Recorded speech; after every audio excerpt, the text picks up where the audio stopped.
हाको रथ हम पान है, यह कैसा नारा है और किसका है? इस नारे के साथ बिहार की राजनीति में एक ऐसा नया रथ उतर गया है जिसने बड़े बड़े नेताओं का दम फुला दिया है।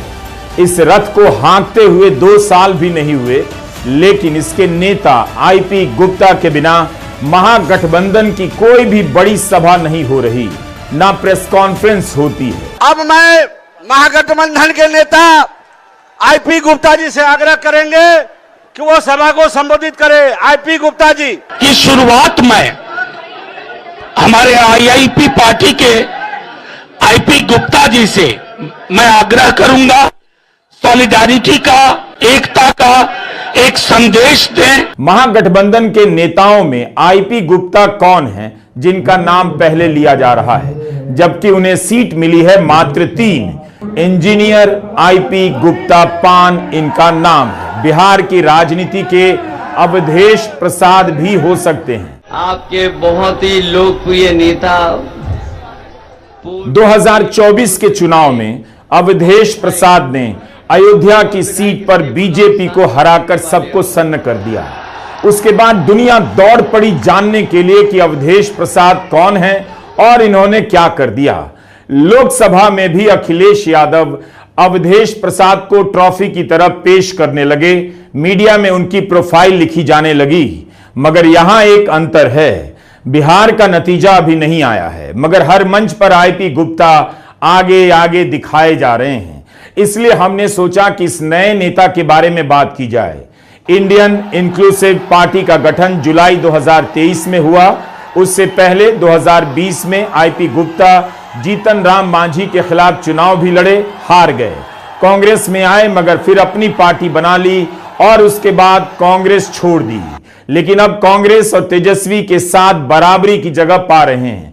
भले ही उनकी पार्टी को 3 सीटें मिली हैं, लेकिन आईपी गुप्ता के आने से महागठबंधन को सहरसा और मधुबनी के इलाके में मजबूत बताया जा रहा है। सहरसा 75 की सीट से आईपी गुप्ता चुनाव लड़ रहे हैं। दोस्तों नमस्कार। ये मंच आज बहुत खास है। एक तरफ देश का भावी प्रधानमंत्री राहुल गांधी जी बैठे हैं और दूसरी तरफ बिहार में बिहार के भावी मुख्यमंत्री आदरणीय तेजस्वी प्रसाद यादव जी बैठे हुए हैं। लेकिन कैसे मुख्यमंत्री बनेंगे जब एक एक वोट हम इनको देंगे। इंडियन इंक्लूसिव पार्टी के नेता इंजीनियर आईपी गुप्ता अपने समाज के वोट के दम पर राहुल गांधी को प्रधानमंत्री और तेजस्वी यादव को मुख्यमंत्री बनाने निकल पड़े हैं। आईपी गुप्ता पेशे से इंजीनियर हैं, अंग्रेजी जानते हैं। अपने भाषणों के बीच में 1-2 लाइन अंग्रेजी में बोल देते हैं, फिर इनके समाज के लोगों के बीच गजब का माहौल हो जाता है। Rahul ji, I thank you for your gratitude you have given to us। Shashi Tharoor को आईपी गुप्ता से मिलना चाहिए। उनकी एलिट अंग्रेजी को एक मकसद मिल जाएगा, जन प्रधान हो जाएगी। शशि थरूर अंग्रेजी से एलिट को प्रभावित करने की कोशिश करते हैं, जिसे पहले से ही अंग्रेजी आती है। लेकिन आईपी गुप्ता की अंग्रेजी का एक मकसद है, अपने समाज को ताकत देने का। न्यूयॉर्क में जोहरान ममदानी सूट बूट और टाई में अलग अलग भाषाएं बोलते हुए प्रचार कर सकते हैं। ममदानी न्यूयॉर्क में हिंदी में बोल रहे हैं, लेकिन बिहार में आईपी गुप्ता अंग्रेजी की एक लाइन बोलते हैं। वे ममदानी की तरह सूट बूट में ना दिखते हों, लेकिन अंग्रेजी के एक वाक्य से जब काम चल जाता है तो फिर सूट की सिलाई क्यों दी जाए। भाषा की राजनीति का अध्ययन करने वालों को गौर करना चाहिए। बिहार की राजनीति में ताकतवर नेता भोजपुरी बोलना चाहते हैं और उसी बिहार में एक गरीब और पिछड़े समाज का नेता अपने समाज को ताकत का एहसास कराने के लिए अंग्रेजी के 1-2 वाक्य का इस्तेमाल करता है। राजमिस्त्री रहे हैं आईपी गुप्ता के पिताजी। अंग्रेजी को अपने रथ का पहिया बनाकर आईपी गुप्ता हाँके जा रहे हैं। लोग ये भी पूछते हैं कि बीच बीच में इंटरव्यू के दौरान, भाषणों के दौरान अंग्रेजी क्यों बोलते हो। पहला, ये तो एक नेचुरल हो जाता है मेरे साथ, और दूसरा, मेरे लोग बोलते हैं कि भैया बीचा बीचम जो अंग्रेजिया बोलो हन बड़ी अच्छा लगा, और तीसरा, मुझे खुद को ऐसा लगता है कि बीच बीच में जो मैं अंग्रेजी 1 या 2 लाइन बोलता हूं वो दम देता है, भाषण को मजबूत करता है, मेरे पक्ष को ऐसा लगता है कि इसमें जीवन दे दिया है। इसलिए तांती तत्वा समाज बहुत गरीब समाज है, हर स्तर पर पिछड़ गया है। यह समाज अपनी राजनीतिक पहचान के जरिए कुर्सी चाहता है। उसके लिए अंग्रेजी आज भी डिब्बा बंद दूध के पाउडर की तरह महंगी चीज है। इसलिए वह चाहता है कि आईपी गुप्ता पढ़े लिखे हैं, इंजीनियर हैं, तो भरी सभा में सबको पता भी चलना चाहिए अंग्रेजी बोल सकते हैं। उन्हीं चुनावी सभाओं में प्रधानमंत्री मोदी और नेता प्रतिपक्ष राहुल गांधी भोजपुरी बोलने का प्रयास करते हैं। रौरा सबके अभिनंदन करत बानी। रौरा सबके मिल के बिहार के अस्मिता के वापस लावे के बाद आईपी गुप्ता का कहना है वे जिस समाज से आते हैं उसका आज तक कोई चुना हुआ विधायक या सांसद नहीं बना। लालू यादव ने अपने दौर में रविंद्र तांती को एमएलसी बनाया, लेकिन वे भी समाज का चेहरा नहीं बन सके। 2 साल के भीतर आईपी गुप्ता ने अपने समाज में इतनी राजनीतिक चेतना पैदा कर दी है कि उनके बिना महागठबंधन की कोई रैली नहीं होती। तेजस्वी उन्हें हर सभा में लेकर जाते हैं। आज चुनावी जनसभा में मंच पे उपस्थित भाई मुकेश सहनी जी, आईपी गुप्ता जी, आप सब लोगों का तेजस्वी इस चुनावी जनसभा में स्वागत करता है, आप लोगों का अभिनंदन करता है। छोटे भाई तेजस्वी प्रसाद यादव जी और हमारे भाई पान समाज के हमारे भाई संघर्षशील आईपी गुप्ता जी। आईपी गुप्ता जिंदाबाद, महागठबंधन जिंदाबाद। आईपी गुप्ता भी मुंबई से आए हैं। वीआईपी पार्टी के संस्थापक मुकेश सहनी की तरह उनके कई कारोबार हैं। नगर पालिका की योजनाओं जैसे काम का कारोबार करते हैं, सलाह देते हैं, कंसल्टेंट हैं। इस तरह के काम में पारंपरिक कंपनियों का ही दखल रहता है, लेकिन आईपी गुप्ता ने अपनी मेहनत से वहां भी सेंध लगा दी है। महागठबंधन में मुकेश सहनी और आईपी गुप्ता को ट्रम्प कार्ड बताया जा रहा है। इनके आने से गठबंधन की स्थिति बेहतर होने के दावे किए जा रहे हैं, मगर एक अंतर है, मुकेश सहनी को डिप्टी सीएम का दावेदार घोषित किया जा चुका है, लेकिन आईपी गुप्ता ने अपने लिए कुछ नहीं मांगा। उन्हें पता है कि अगर सरकार बन गई तो आगे के लिए उनकी दावेदारी बढ़ जाएगी। जिस तरह से उन्हें महत्व मिल रहा है, अगर सरकार बनी तो उन्हें मंत्री बनने से कोई नहीं रोक सकता। यही अपने आप में बड़ी कामयाबी होगी। इसलिए महागठबंधन के भीतर इन दोनों नेताओं का बड़ा इम्तिहान है। अगर दोनों के कारण भी महागठबंधन की सरकार नहीं बनी, तब उसके बाद राजनीति के मैदान में ये दोनों लंबे समय तक पीछे चले जाएंगे। जहां तक आज पहुंचे हैं वहां तक दोबारा पहुंचना मुश्किल हो जाएगा। दोनों का समाज बहुत पिछड़ा और गरीब है, उस तक अपनी बात पहुंचाना इनके लिए भी आसान नहीं। इसलिए भी तेजस्वी यादव मुकेश सहनी और आईपी गुप्ता को अपनी सभाओं में ले जाना नहीं भूलते। इंडियन इंक्लूसिव पार्टी का नारा है, हाको रथ हम पान है। हमने आईपी गुप्ता से पूछा इसका क्या अर्थ है, तो उन्होंने कहा हमारी संख्या कम नहीं, लेकिन हमें कम समझकर अनदेखा कर दिया जाता है। हम तब तक राजनीति के इस रथ को हाँकते रहना चाहते हैं जब तक हम सबको दिखाई ना देने लग जाएं। आईपी गुप्ता कहते हैं तांती तत्वा को वे राजनीतिक जात बनाकर छोड़ेंगे। राजनीतिक जात जिसे आप इंग्लिश में पॉलिटिकल क्लास कहते हैं। लोग अक्सर पूछते हैं और कहते हैं कि हाँ को रथ हम पान है एक पान आंदोलन। इस आंदोलन का नाम आपने ऐसा क्यों रखा है? मैं सिर्फ ये कहता हूं, इसका मतलब सिर्फ ये होता है कि अपने आरक्षण के मांग को लेकर तब तक रथ को हाँकते रहेंगे जब तक सरकार ना आरक्षण का चिट्ठी लेके सामने आए, खड़े हो जाए और कहे रोको रथ। मैं कहता हूं कि तुम पान हो। तांती तत्वा समाज, तांती पान समाज, लेकिन इसे उस पान से कंफ्यूज मत कीजिए जिसे खाया जाता है। उसकी खेती करने वाली जाति अलग है। तांती तत्वा समाज में 30 से 32 टाइटल हैं। तत्मा, तांती, तत्वा के अलावा अलग अलग इलाकों में लोग अलग अलग टाइटल रखते हैं, जैसे सहरसा सुपौल में शर्मा, दास, चौपाल, सरदार लिखते हैं, गोपालगंज में प्रसाद, जमुई में मंडल तो औरंगाबाद में सिंह, पटना में राम लिखते हैं, मोतिहारी में महतो, गुप्ता और मंडल लिखते हैं। यह समाज पारंपरिक रूप से कपड़ा बुनने का काम करता रहा है। जिस हाल में यहां कपड़ा बनाने का काम चल रहा है, इससे पता चलता है कि टेक्सटाइल की टेक्नोलॉजी में जो भी बदलाव आया उससे भी यह समाज दूर रह गया। आईपी गुप्ता कहते हैं कि अंग्रेजों के समय ही उनके समाज का आधार टूट गया।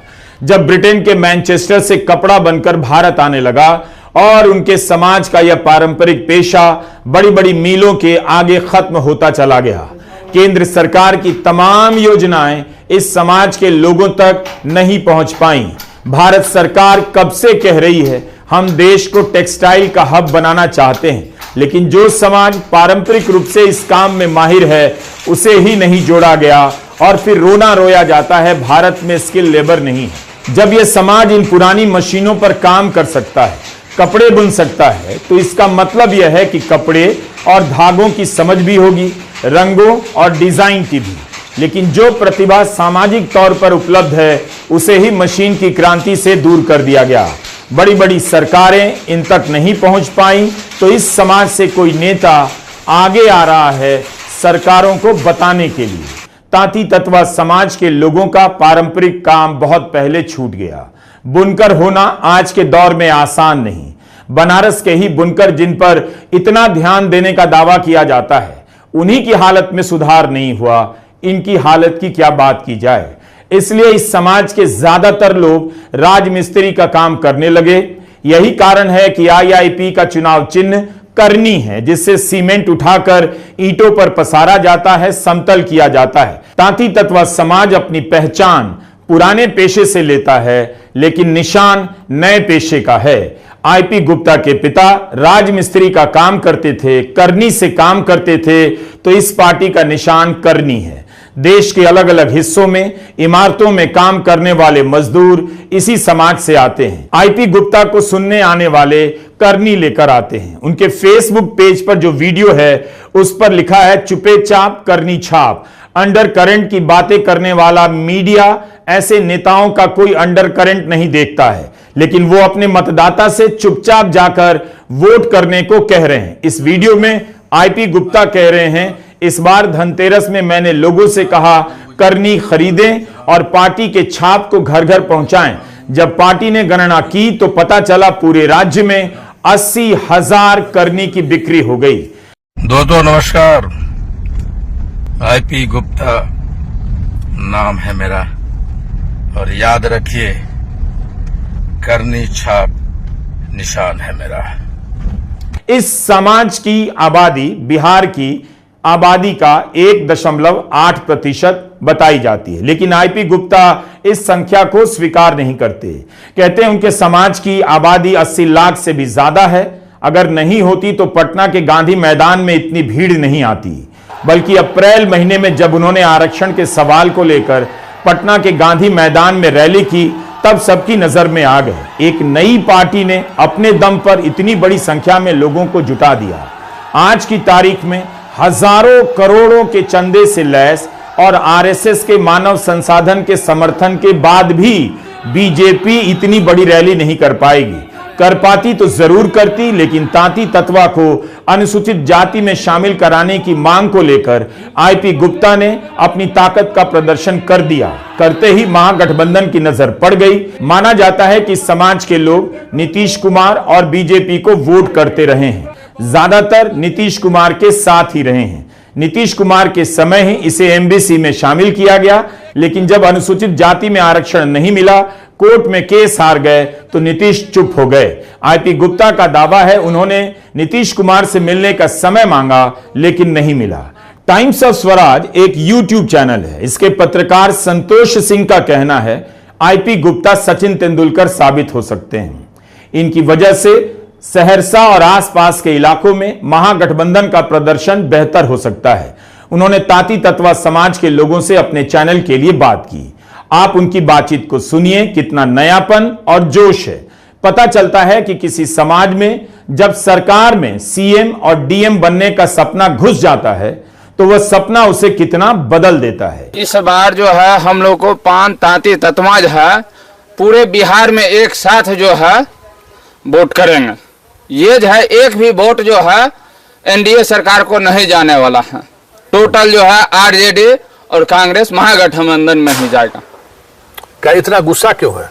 देखिए गुस्सा नहीं है और गुस्सा जायज है। आज तक आजादी के आज 78 साल हो गए हैं, आज तक हम लोगों के जात के नेता जो है एक भी नहीं जो है बनाया गया। न आज तक न क्या कहता है विधानसभा में जो है वो लोग टिकट दिए हैं और न पहले जो है काम किए थे। अभी जो है वर्तमान में हम लोग जो 13 अप्रैल को गांधी मैदान भरे थे, उसके बाद जो उसी दिन जो है नीतीश कुमार जी का जो है बापू सभागार में मीटिंग था और वो लोग देखते गए जो कितना भीड़ है। मेरा कास्ट जो है 5 तांती तत्मा जो है गांधी मैदान में थे और जब नीतीश कुमार अंदर गए बापू सभागार में गए उस टाइम में हम लोगों का कास्ट जो है अंदर बापू सभागार में घुस गए और वहां जब देखे सभी आदमी टोपी लगाए हुए थे तो नीतीश कुमार जी को कहना पड़ा जो आप अंदर में हैं इतना आदमी और इससे ज्यादा बाहर में हैं आप लोग इकट्ठा हैं। उनको समझ उसी टाइम में आ गया था कि हम जो है इनको साथ करेंगे। तो इस लड़ाई का मुद्दा सिर्फ आरक्षण है कि प्रतिनिधित्व भी है? हमारा जाति शुरू से राजनीतिक में नहीं गए, कभी आज तक लोकसभा विधानसभा में टिकट भी नहीं दिया गया जाति को, हिंदी से देखा गया। जब बहुत दिनों के बाद हमारा पूर्वज हमारा जाति बहुत लड़ाई लड़ा। IP Gupta Indrajit Prasad Gupta, engineer IP Gupta पान। नारों, पोस्टर, सोशल मीडिया पर अलग अलग नाम हैं, लेकिन लिखने के अंदाज से पता चल रहा है जब कोई समाज सत्ता के बने बनाए ढांचे में अपनी हिस्सेदारी मांगता है तो किन शब्दों और नारों का इस्तेमाल करता है। आईपी गुप्ता के फेसबुक पेज पर सिर्फ राजनीतिक प्रचार नहीं है, राजनीतिक प्रचार के साथ साथ उस समाज की हालत भी दिखाई देती है जिसका वे प्रतिनिधित्व करने का दावा कर रहे हैं। इस वीडियो में पार्टी के कार्यकर्ता घर घर जाकर दिखा रहे हैं किस हालत में 5 समाज के लोग रहते हैं। किसी तरह से छत बांधकर मौसम की मार से बच रहे हैं, कच्ची दीवारें हैं, बोरियां फंसाकर छत टिकाई गई है। फोरसा गांव में 5 तांती समाज के 500 घर हैं, ये वहीं की तस्वीर है। लग रहा है कि 1950 में जी रहा था। बिल्कुल बिल्कुल बदहाली का आलम है, लेकिन इसके बाद भी आईपी गुप्ता पूरी निष्ठा के साथ चुनाव लड़ रहे हैं। हंसी मजाक की कोई कमी नहीं होती, जो नारा नहीं लगाता उसे बीजेपी का गुप्तचर बुलाने लग जाते हैं। बिहार का मुख्यमंत्री कैसा हो? ये 2 आदमी नहीं लगा। ये भाजपा का आदमी हो, ये नरवा नहीं लगावो, समझो गुप्तचर हो। वो तो हमरे तो आदमिया, लेकिन जाए तो हो जाना ही नहीं। हाँ बहुत तोरा ही मिठाइया खा, लेकिन वहां नारा लगा गुप्तचर होता है। देखे कौन कौन गुप्तचर नहीं है। बिहार का मुख्यमंत्री कैसा हो? नहीं एकदम गुप्तचर। आईपी गुप्ता अपने भाषणों में एक बात को लेकर सचेत हैं। उन्हें पता है उनके समाज की गरीबी भयंकर है और संख्या बहुत ज्यादा नहीं। संख्या की इस राजनीति में उन्हें किसी दल या किसी नेता का हाथ थामना ही होगा। अपने प्रचार में खुद को लालू और तेजस्वी का सिपाही कहना नहीं भूलते। मुजफ्फरपुर की सभा में राहुल गांधी और तेजस्वी यादव दोनों का शुक्रिया अदा किया। मैं इस मंच से आदरणीय राहुल गांधी जी को धन्यवाद देना चाहता हूं कि तांती तदवा पान आरक्षण के जब गांधी मैदान में 13 अप्रैल को रैली होने वाला था तो आपने मुझे बुला के उस आंदोलन को मजबूत किया, उसे समर्थन दिया। आईपी गुप्ता और पूरा पान समाज आपका कृतज्ञ रहेगा, आपका एहसानमंद रहेगा। अगर आपसे हमारी मुलाकात आप मुझे बुलाते नहीं तो हमारा आंदोलन को मजबूती नहीं मिलता। Rahul ji, I thank you for your gratitude you have given to us. दूसरा, जब हमने पार्टी बनाई, अपनी पार्टी बनाई तो वही लालू का लाल है जिसने एक तांती तत्व पान समाज बेटे के पार्टी को, एक राजनीतिक आंदोलन को जगह दिया, करने का जगह दिया। बहुत बहुत धन्यवाद आदरणीय राहुल गांधी जी, तेजस्वी जी और एक मल्लाह के